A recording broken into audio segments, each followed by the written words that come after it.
Hello，早晨啊，依然喺香港啊，呢度係尖沙咀嘅香港，早晨8點嚟到香港，梗係飲早茶啦。今日我哋行程係旺角、油麻地、太子。OK， 而家我哋準備旺角食早餐、食點心，出發。好，而家我哋出發去旺角啊！嚟到香港必備八達通啊！嚟到香港第一次坐呢個地鐵。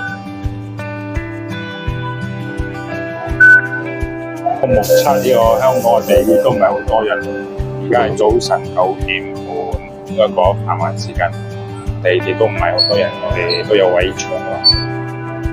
到啦，旺角啊！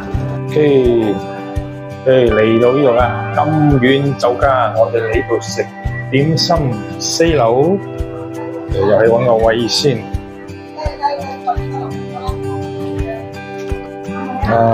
香港飲早茶，熱水渌一渌去。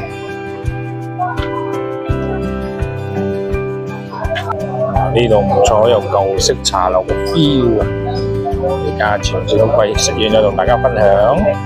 哇！香港腸粉同我哋馬來西亞唔一樣，特別大條，佢份量都好大。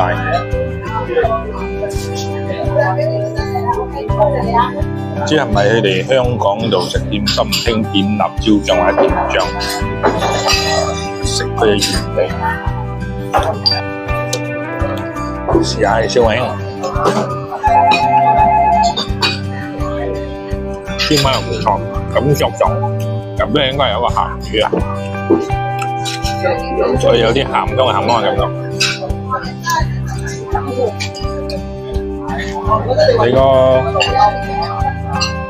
嚟個粥軍瓜排骨飯，第一次試就係咁嘅口味。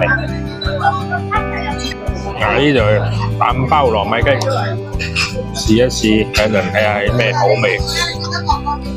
我食完啦，呢個單俾大家參考下，就喺旺角站E1隔離呢度，行入去4樓就係啦。